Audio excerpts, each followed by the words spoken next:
Um, well, after Filippo talks, it's going to be difficult to reach so high technologies. So I am talking about a little bit. There are several things that we should talk. We have been talking about collaboration with many of you. And I think that this is a great opportunity to work together in some different ways. But I'm just going to talk a little bit about something that some of you had been hearing before, like Cesar, James. We had been working with nursery areas for many times. There is a mix of Spanish and English in that presentation, but if you have any questions, you should just raise your hands and then we can talk about that. Let's try to do it more flexible.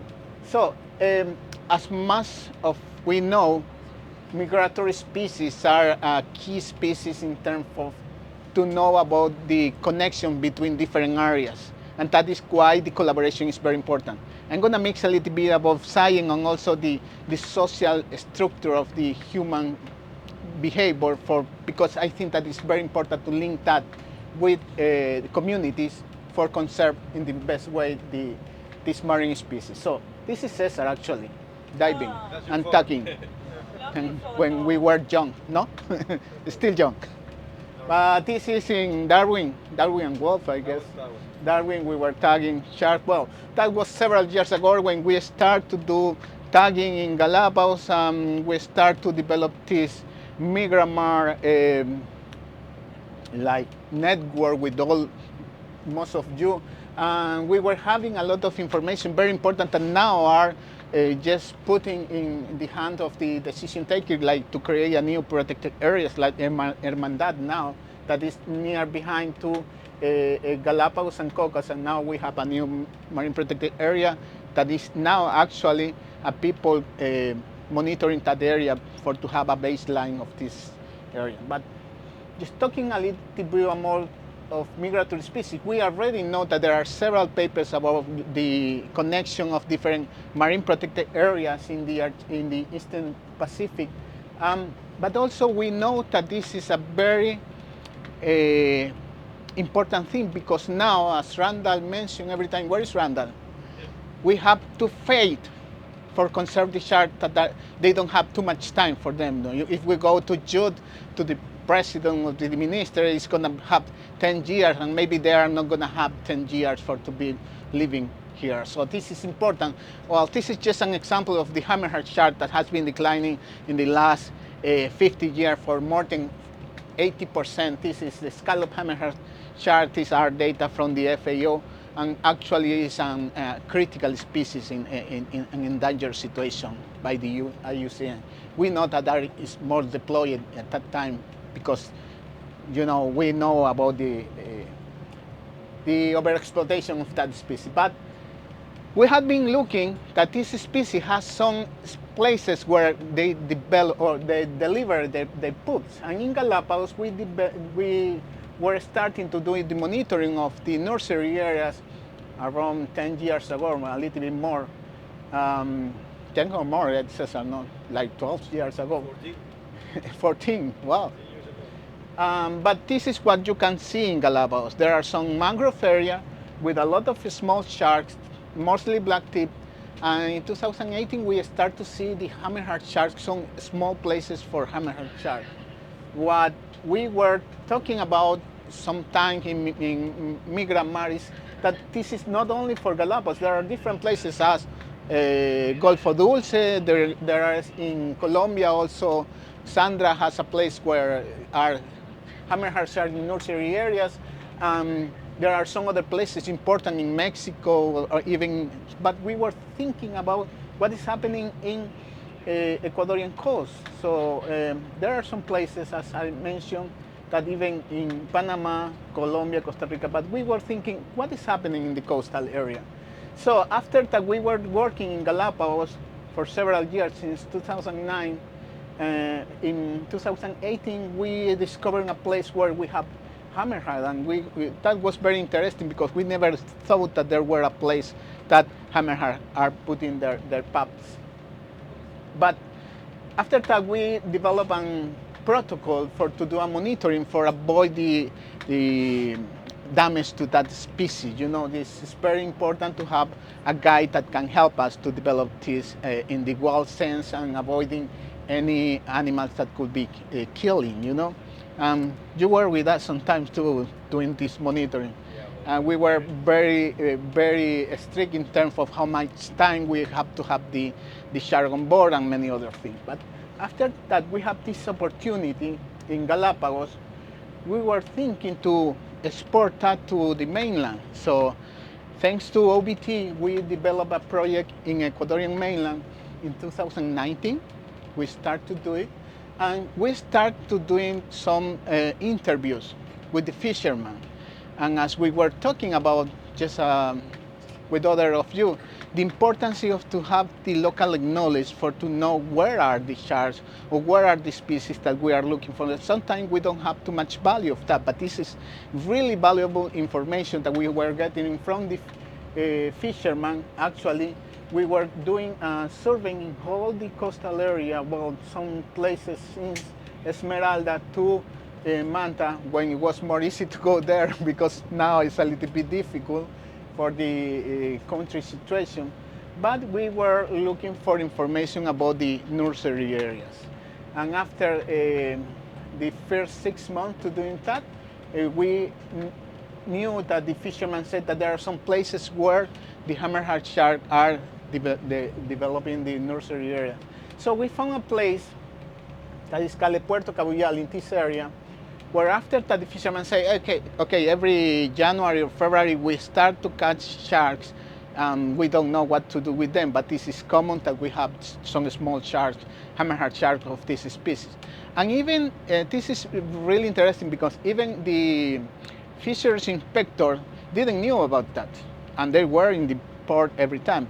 But this is a key factor, you know, when you go to ask to the fisherman, you have to talk with the fisherman as a fisherman, because they are not going to give you information if you are a biologist, if you are an authority. And a key factor also, this is very funny, to go to talk with fishermen is to bring a woman with us. And they are going to talk everything about sharks, about everything. And this, even, I don't know if most of you work with fishermen, you know that is true, you know. A woman opened the doors of anybody for talk more about the sharks.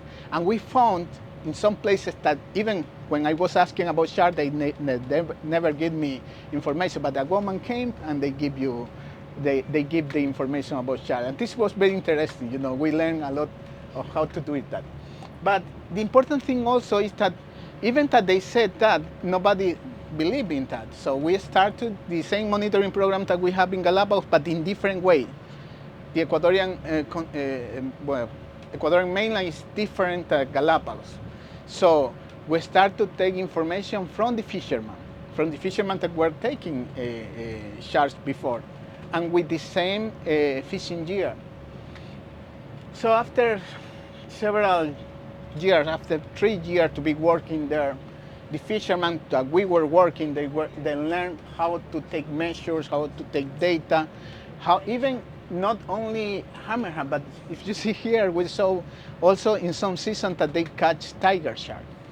And actually we know that there are more than 5 species of juvenile sharks that are in that area. It's a very important nursery area, not only for hammerhead sharks. And there are 4 species of hammerhead sharks that are nursery in that area. But this is in terms of science, but what is happening with the community? What they think that is happening there?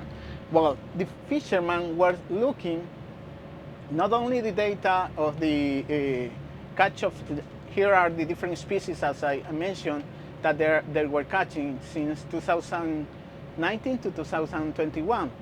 And after all this information, we discovered that there are certain places where there are a hotspot for this nursery area. We were talking about the differences between Galapagos and Ecuadorian shells, and even Costa Rica or Panama is very different, the ecosystem where they develop their activities. So it's very important to understand a little bit more about that.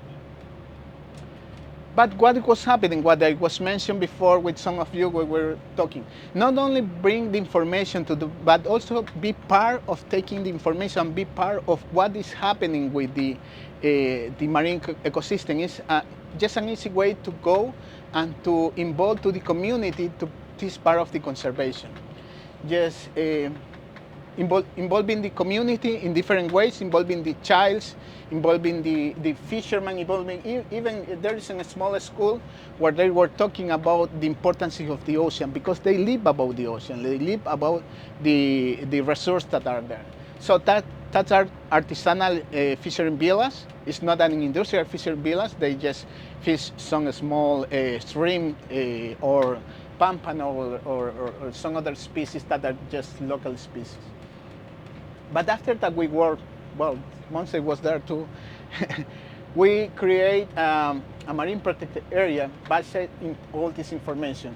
After several work, not only by the decision taken, but also the fishermen. We were in the Ministry of Environment, actually in that meeting where some fishermen that were bringing the proposal for create a marine protected area in that area.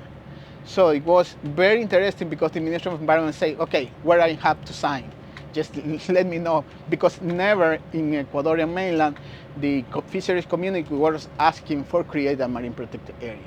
So normally the government take data from the NGOs or from the scientists, but not from the fishermen that say that they want to protect that area.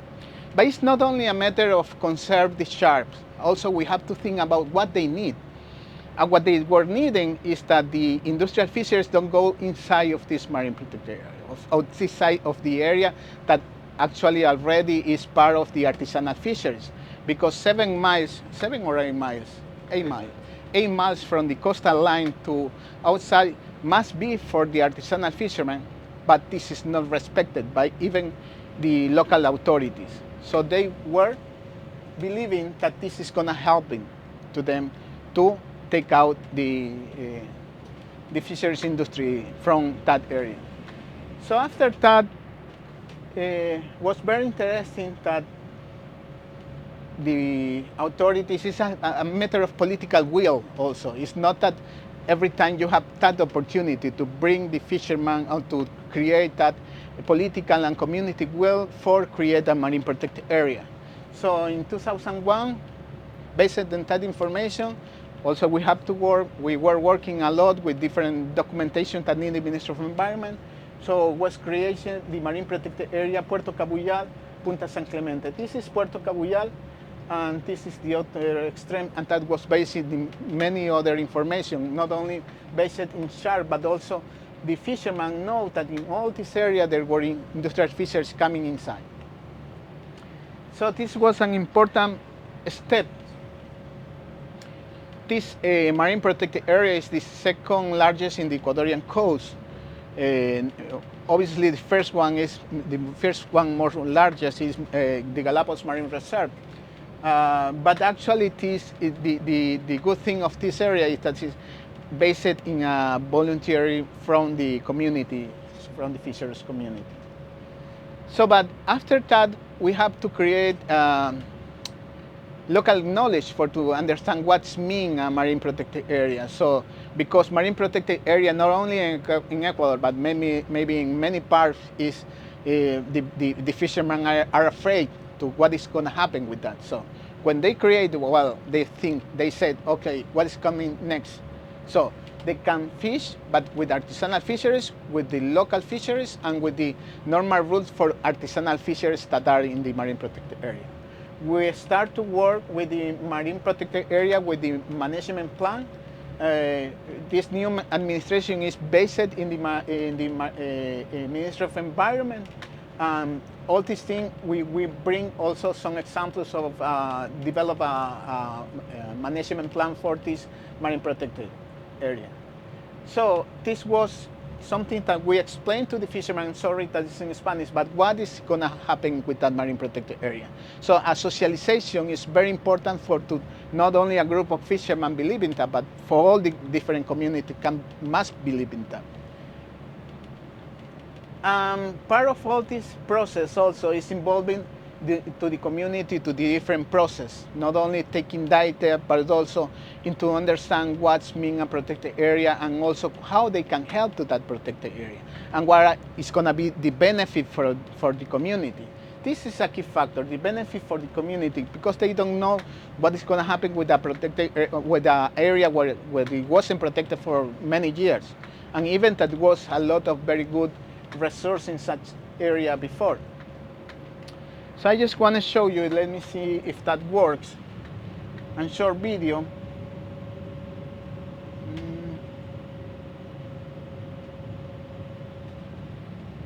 Let's see, it's working. Los tiburones martillo han vivido en este planeta por más de 450 millones How we de promote años. that area with the government was based in that. Sin embargo, su población ha disminuido un 90%, llevando a esta especie al borde de la extinción. Pero existe una esperanza. En Manabí, una comunidad de pescadores ha empezado a liberar los tiburones martillo vivos.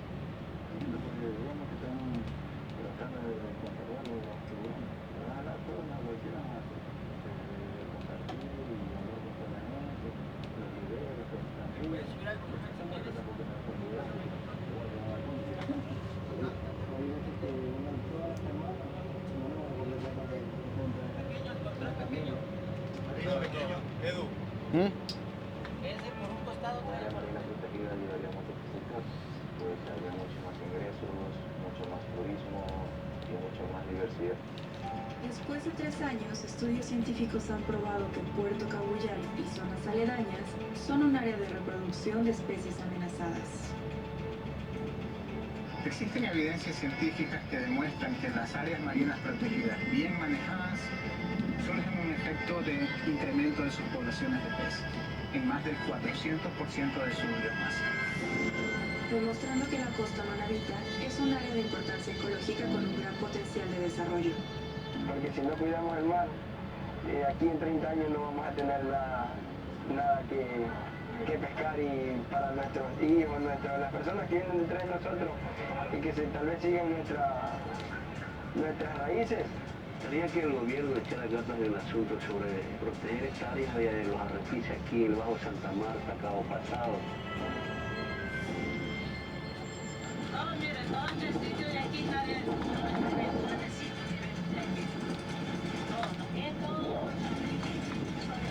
Todos son puros tiburones bebés. A 30 años me gustaría que mis hijos y la generación que viene pueda conocer todos los animales que hay en el mar.